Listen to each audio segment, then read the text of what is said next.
Assalamualaikum warahmatullahi wabarakatuh. Perkenalkan, nama saya Naftalini. Saya mahasiswa dari Sedikit Caci dengan nomor induk mahasiswa 20217097. Di sini saya akan menjelaskan tentang anatomi sistem pencernaan. Jadi sistem pencernaan itu adalah proses masuknya makanan dari rongga mulut dan berakhir di anus. Kalian tahu nggak sih kalau sistem pencernaan itu melalui 4 tahap. Nah, yang pertama itu adalah proses ingesti. Itu proses makanan masuk ke dalam rongga mulut. Jadi prosesnya itu masuknya makanan. Yang kedua itu ada digesti, proses penghancuran atau pencernaan yang meliputi rongga mulut lalu jalan ke esofagus dan juga ada di lambung. Nah, yang ketiga itu ada absorpsi. Itu adalah proses penyerapan ada di usus. Dan terakhir itu adalah proses defekasi atau pengeluaran itu ada di anus.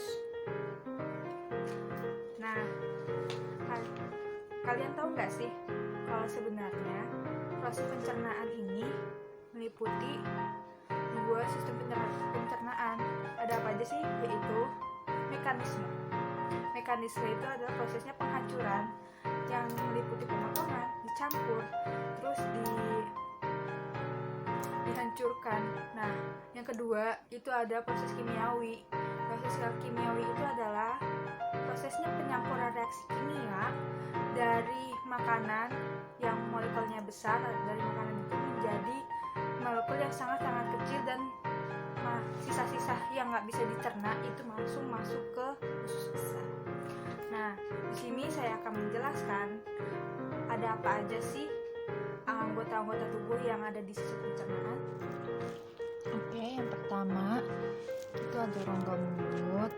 Nah, di sini itu ada linguae atau lidah, dens itu gigi. Di sini ada frenulum linguae, lipatan lidah.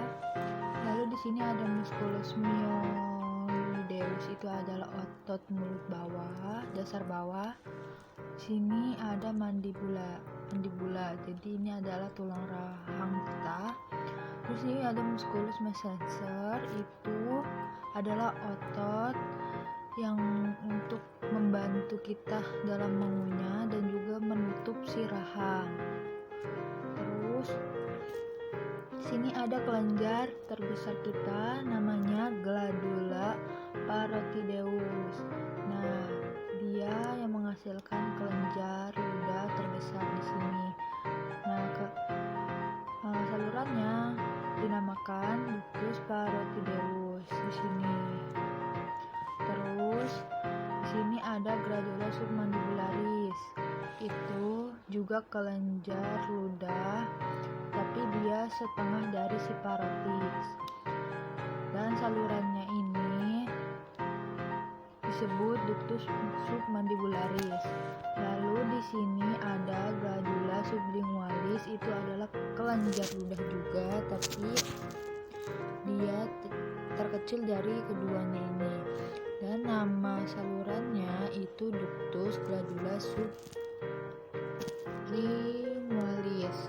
Jadi mereka ini kelenjar ludah ini dia menghasilkan enzim untuk menghancurkan si makanan dan menggunakannya. Nama enzimnya amilase. Di sini ada incisor 10, itu pemotong gigi depan. Terus orofaris itu adalah bagian tenggorokan belakang mulut. Terus epiglottis itu adalah tulang raut fleksibel. Nih proformrasis itu adalah bagian dari hipofaring yang berbentuknya seperti buah pir. Ada tiroid cartilage atau tulang tiroid.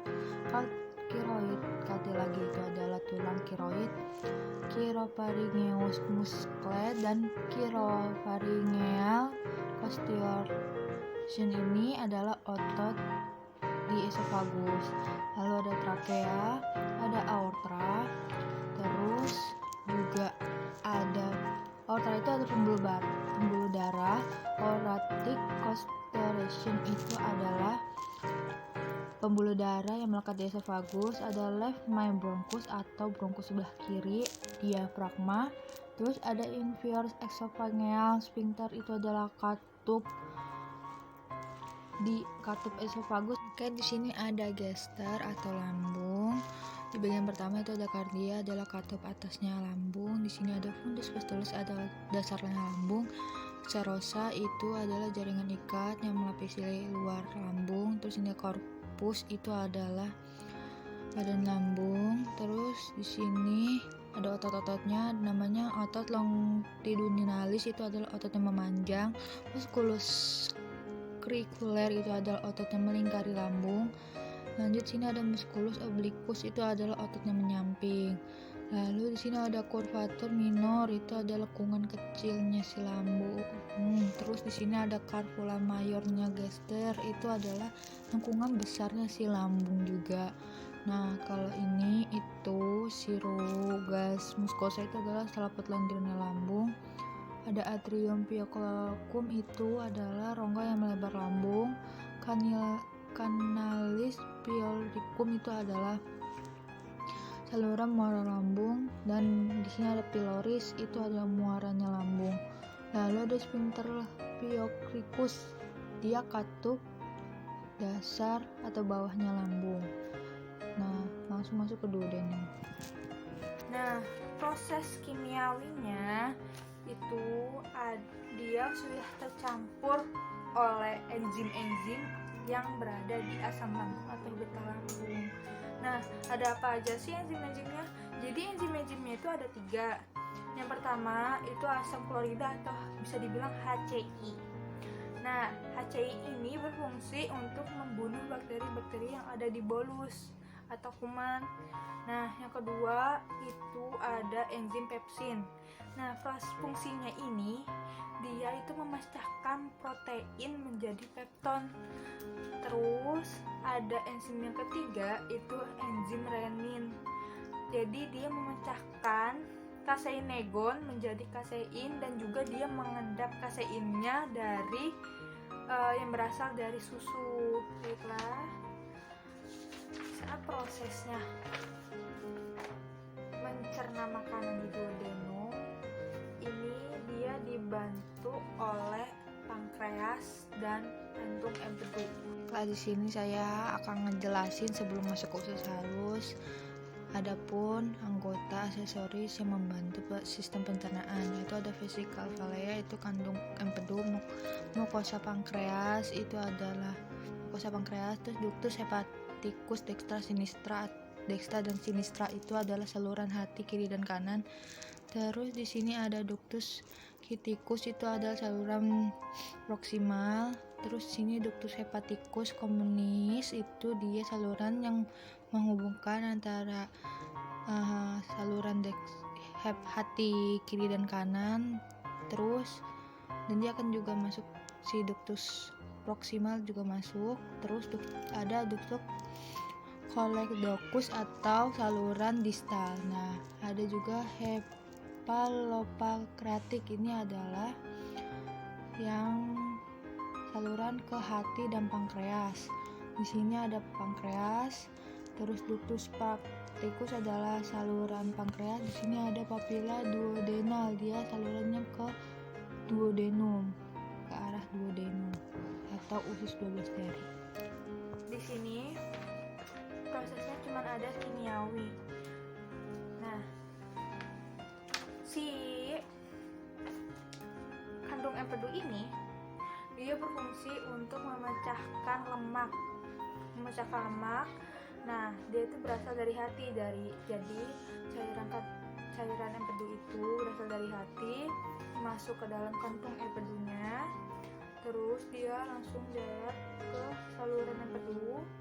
Saluran empedu langsung dia mengirimkan ke duodenum untuk mencernakan lemak yang tadi ada di bolus. Nah, fungsi pankreas apa sih? Nah, pankreas itu dia mempunyai enzim-enzim dan juga hormon insulin. Jadi hormon insulinnya berfungsi untuk menjaga kadar gula darah dan juga mengantarkan gula untuk dibawa oleh sel. Nah, enzim-enzim yang ada di pankreas itu ada, yang pertama ada enzim lipase, itu berfungsi untuk memecahkan atau mencernakan lemak menjadi asam lemak dan juga gliserol. Yang kedua itu ada enzim amilase. Nah, fungsinya dia untuk merubah atau memecahkan amilo menjadi maltosa. Yang ketiga itu ada enzim tripsin, dia berfungsi sebagai tadi pepton menjadi polipeptida. Nah, setelah terjadinya mencerna di duodenum, dia akan masuk ke dalam usus kosong. Masuk ke usus kosong, si duodenum dia akan melanjutkan mencernanya makanan yang tadi dicerna oleh si duodenum, lalu lanjut lagi ke si ilium. Ilium itu adalah usus proses penyerapan. Baiklah, di usus penyerapan ini atau usus ileum itu memiliki enzim-enzim, yaitu ada 4 enzim. Yang pertama itu ada enzim namanya sukrase. Nah, dia fungsinya itu sebagai pemecahan sukrosa menjadi glukosa dan fruktosa. Yang kedua itu ada enzim yang namanya enzim maltase. Dia fungsinya itu sebagai pemecahan si maltosa ini menjadi molekul glukosa. Nah, yang ketiga itu ada namanya enzim laktase. Fungsinya sebagai pemecahan laktosa menjadi glukosa dan galaktosa sebagai galaktosa. Nah, yang keempat terakhir itu ada politase. Itu fungsinya sebagai pemecahan polipeptida menjadi asam amino.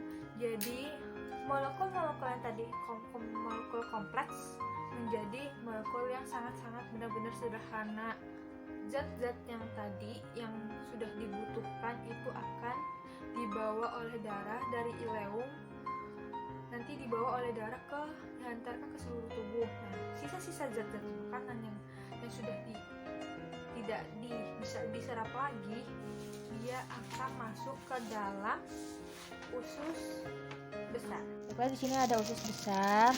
Yang pertama ada recoli hepatic flexure, itu adalah lengkungan antara kolon ascendens dan trapesium. Terus di sini ada superior arteri. Di sini itu ada pembuluh darah, pembuluh arteri usus halus. Di sini ada vastrum, itu kantung usus besar. Ada ileum, itu tulangnya usus. Ileocecal valve itu adalah saluran yang menghubungkan usus besar dan usus halus. Cecum itu ada dasar lambung atau usus buntu.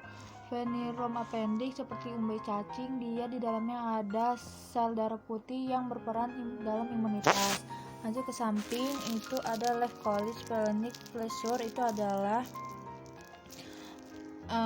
lekungan antara kolon trapesium dan juga descendant. Terus ada trapezius prescolon, itu otot yang untuk menempel trapesium. Terus di sini ada epilogi appendage, itu adalah kantong lemak di sini. Terus di sini ada cut adage of mystery, itu adalah akar usus halus. Di sini ada Tanea coli, di sini nih yang garis ini adalah pita usus besar. Terus sigmoid colon, itu ada usus yang berbentuk pelet. Rectum ini untuk menampung feses. Analis kanal itu untuk pengeluaran feses. Dan sini eksternal anak sphincter, itu adalah katup dari si analis. Nah, si usus besar ini di sini ada air dan juga bolus. Nah, jika bolusnya itu kelebihan air, usus besar akan menyerapnya. Tapi sebaliknya kalau misalnya bolusnya kekurangan air, si usus besar akan memberikan air ke bolus. Jadi cukup sampai di sini. Sekian dari aku. Kurang lebihnya mohon maaf banget. Sekian. Wassalamualaikum warahmatullahi wabarakatuh. Bye bye.